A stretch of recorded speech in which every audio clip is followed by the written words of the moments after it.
Start with an opening statement from Coach, and then we'll take questions. All right, good to see everybody. I want to make sure I have this right because we've got a big weekend here in Tucson in terms of athletics. All right, first of all, tonight we got our women's volleyball team is taking on Utah at 6 o'clock. So get out there, rally the troops, cheer them on. Baseball, we have the start of the Mexican baseball fiesta. You need to let them in? Go ahead, man. We started early, didn't we? All right, which I think that's super cool. Baseball's getting going. Swimming and diving is hosting the red and blue meet tomorrow. Coach Lohr's and that crew, which is just a really good group of people. And then men's basketball with the Red Blues Showcase. And, I think that thing's going to be super interesting. Obviously, there's a lot of excitement for our basketball team, but also the post game. What I'm most excited about, I'm excited about DJ Tom E. getting on the turntables, letting it rip on Bear Down Field tomorrow night. Now, I'm not going to be there for that, but I'm confident that DJ Tom E. and Mixmaster Mike and Shaq will have that thing jumping. We're also really excited to welcome Gronk back to campus. I think it's awesome whenever you have any former player, any NFL player or any former player that comes back to be here for a game, to be here as an honorary captain. Obviously, he's a super high-profile player, going to be an NFL Hall of Famer, but also just a great Wildcat and a great guy. So it's a big time weekend here, in Tucson. And we're excited to play. I talked a lot with you guys about our red line response and what that's going to look like. And for me, I know that our team is going to play hard. I believe that. But what that red line response that I'm looking for is I'm looking for what that looks like in terms of our execution. In terms of our execution throughout the game in all three phases and on third down on both sides of the ball. The players have had a great week of work, really intentional. Yesterday was our fastest practice of the season in terms of speed on the field, which I was excited about. And Tuesday was our highest player load. So guys are getting after it. And I think that's something this team cares about each other. They love the U of A, and they're excited to play on Saturday. Thank you, Coach. We'll start with Justin and then Michael. Considering, they let go of their defensive coordinator, is this, kind of a situation where I guess the Oklahoma State's defense is going to be a little bit unpredictable, or do you think because of the timing of letting him go that it's going to be somewhat the same? I don't know. You should ask him. That would help us out. I don't know. I think you have to be ready for anything. But at the end of the day, we have to do a great job of making adjustments in game. And that really doesn't, you have to do that every game, right? That one, this situation is obviously a little bit different, but we know that they've got great football coaches on that staff. They've got great personnel, and they'll be ready to play. And then as far as, because they let go of Gundy and their whole coaching situation, do you feel like they're going to play desperate? Like, just how do you feel like they'll approach this game? I don't know. I feel like that would be just too speculative. I don't, you know what I mean? Like, I'm going into this thing expecting them to give us their best shot. I'm expecting them to be ready to play in all three phases.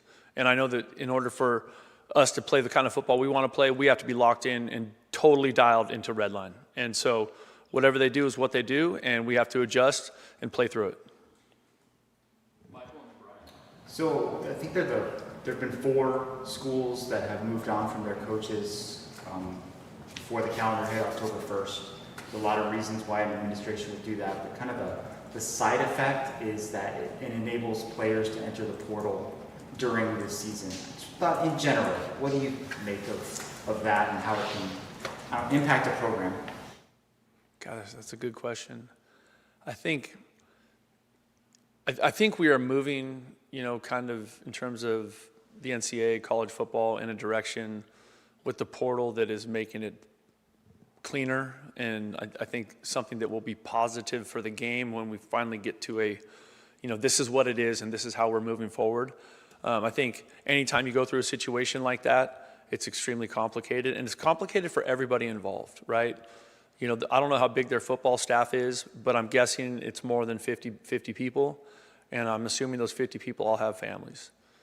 I'm assuming there's 120, 115 players on that football team, and those players all have hopes and dreams of, playing great football in college and having a chance to be an NFL player. So anytime any of those things happen, it's just a very, very complicated thing. And whether players choose to go in the portal or not, I think everybody understands it.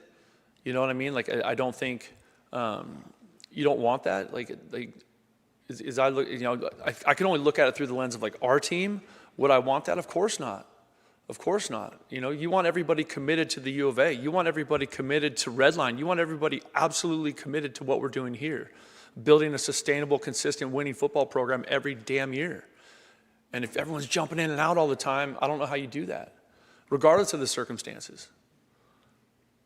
Brian and then Justin. With the new kickoff and the warm temperatures and all that, I know that you've kind of mentioned that you Let's go. want to take advantage of the heat that's here, but how do you also make it so that it doesn't become a negative for your own team? We practice every day in the heat. You know what I mean? We're outside every day in the heat, in the direct sunlight at that time of day. I don't know how else you can address it. I'll tell you this. If you let it be an excuse for your football team, it will be. You know what I mean? Like that part of it. But, I think, every day we practice in that. I love it. I love the idea of wake up, take a shower, brush your teeth, have something to eat, and let's go play, versus just waiting all day to play. I think it's awesome for our fans. I think our fans can rally. I think Zona Zoo, right? Like, if I'm in college, let's get the party started at 8 a.m., man. Let's get this thing going. We got to kick off at noon. You know what I'm saying? So I think the Zona Zoo, we love you. You guys are awesome. Every week you show up, you give us energy, you guys rock, and I can't wait to see what they put on Saturday. And then our fans here, I think it gives them a great chance to get out here because, it's kind of a catch-22. You hear the games were played so late. I get that. It's going to be hot. Well, I get that too, right? But really, there's a big-time college football game happening here on Saturday, and it's going to be an awesome event, and it's going to be an awesome experience. And, Hispanic Heritage Game, and the halftime show with the Pride of Arizona, and the mariachis, and the Folklorico, and all these people coming together to put on this great show for Tucson. People need to show up for that. It's special. Justin and then Jason. Well, speaking of the Hispanic Heritage Game, Sam Olson talked about his Hispanic heritage and his background, his upbringing. Have you had a chance to really get to know his family? Yeah, because we've been with Sam for a long time. Obviously Sam was with us at San Jose, and has been a really good player and a really good just teammate, and been on this journey with us for a long time. They're just special people. And how has he gone about leading the tight end group this year, especially considering it's his last year? Yeah, absolutely. I think what's cool when you see those players grow up and you're with them for the whole time, and we're not talking about the portal, Michael, you know what I mean? Like when you get to see their journey, and they're, you're a part of it and they're a part of you for that 5 years, what it's been with Sam, maybe 6 now. This might be a sixth year. It is special, and you do get to see them grow and develop. And sometimes players walk in the front door as a freshman and they've got all kinds of confidence and charisma, and they're able to lead as freshmen. But really, to me, like, you get that incredible leadership from guys that have been in the fight, guys that have played the games, been in the big moments, been there on the tough days, been there on the good days. And Sam's one of those guys. And so he's an awesome teammate. He's a really good leader for our team. He's a consistent, show up, bust his ass, everyday guy. He lives Redline, and we appreciate him for it. Last year there wasn't much depth on the roster at some positions. It was kind of you had to play who you had to play. This year there's a little bit more depth. How does that impact your coaching decisions, and then maybe the players on the field as well? Well, I would say in terms of impacting the coaching decisions, we're going to play the best guy. So that's a pretty straightforward approach to that. And I think the players know that all those decisions in terms of playing time are based on practice and proving it, right? Redline, proving it in practice. And so, the decision for that, or those decisions are made based on what we see, day in and day out from those players. I think having depth, I think Geiska Crowley and Fletcher Kelly have done a great job, with our roster, along with the assistant coaches and everybody that's involved in recruiting. And recruiting is not just 1 or 2 guys, right? Recruiting is every single person in our building all day, every day, right? That does not stop. And so many people have helped us get this roster healthy and in a good spot. And then I think, for our players, I think the best way for it to be is for them to know that it's based on competition. And if we are competing our tails off every single day in practice, we're going to elevate that. Like, we want those players to feel that pressure. We want them to feel that high-level competition, because that's going to raise everybody's standard of play. And then Last week, Oklahoma State used Sam Jackson, threw 4 passes or so, completely different look. When something like that isn't on film, how do you go about preparing for that possibility? I think that's hard. It comes down to eye discipline, right, and everybody doing their job. And I think that part of it is really hard. But also, I got faith in Coach G and that staff and those players on that side of the ball. And I think, if we'll play with the kind of effort that we're capable of playing and everybody is totally locked into their assignment and doing their job, not trying to make a play, but doing their job with Redline, then I think we'll be able to be in a good spot for those things. But those plays are always hard, and they executed them really well, in that game. Michael and Justin. Sort of following up on what Justin was talking about earlier with kind of Oklahoma State's approach to this game. Their coach said last week that he just wanted them to go out and have fun. Like fun was a word that he emphasized a lot, so you get the sense that they're going to be kind of loose and maybe nothing to lose, whereas you guys are expected to win this game based on the records, based on the point spread, which I know is not something that you're directly involved in or can talk about, but does any of that play into the psyche of your team, or is that just like a media narrative? I think it all plays into everything because everyone has so much access to our players now. Our players have so much access to information now, like all those things. To me, it still comes back to us really living the red line. Are we playing with 100 effort? Are we executing at an incredibly high level? You know what I mean? Are we accountable for how we play, how we prepare, how we recover, like all these things leading up to game time so that we can keep building momentum every single day? I think that it's really more with all that, there's always all that stuff swirling out there. It doesn't really matter what week it is. There's always all that stuff out there. So for our players, can we really focus on our process and really be locked into what we have to get done right now? And then the next moment and the next moment and stay locked into that space. I think that gives us a better chance to play the kind of football we want to play. I think Mahdi is top 5 in the league right now in rushing. What do you notice about how he's been able to really turn it up over the last couple of games? No, I mean, Izzy is just it's funny, I asked him because everyone, he has all these nicknames, right? Mahdi, Ish, Izzy. So I finally asked him, what do you prefer? And he said, Izzy. I'm like, okay, good. All right, we can go with that.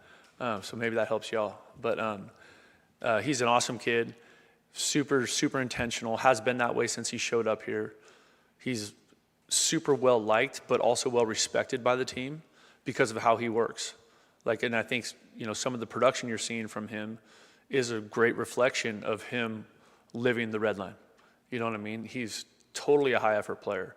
He's totally intentional about his execution and knowing what to do and being right assignment wise.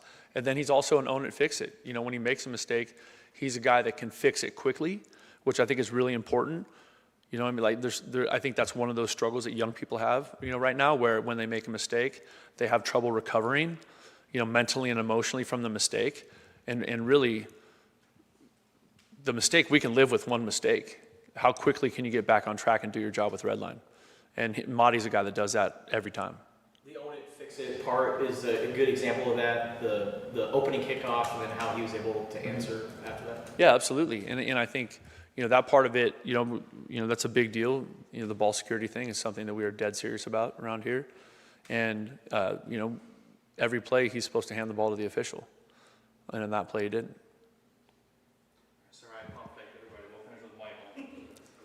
How's Zach Ciulepa looked out in practice, and do you think we might see him make his debut on Saturday? Yeah, there's always a chance. He's because he got here so late. He's in the process of us getting him into shape and getting him acclimated and getting him settled on what we're doing schematically. And so he's a really talented kid. He's obviously a big man, and we think he can help us. So we're excited about Zach. I think you're going to see him play. It just depends on how, as practice continues this week, because we still have another really important opportunity for practice tonight, just how solid is he with the scheme, and can he be right when he lines up? And can you elaborate a little bit on what you meant earlier when you said the fastest practice and the highest load and all that? Yeah, so we have all the catapult data, that our players all wear, with the bibs, and so we have that data, and it's been going on the entire season. And so Tuesday was our highest player load, which means it's just like the biggest load of work on average per player. And then yesterday was our fastest practice, which I was excited about. The players are getting after it. This is important to them. Fastest meaning like the average speed? Average speed. Yeah. Awesome. Thank you, everybody. Bear down.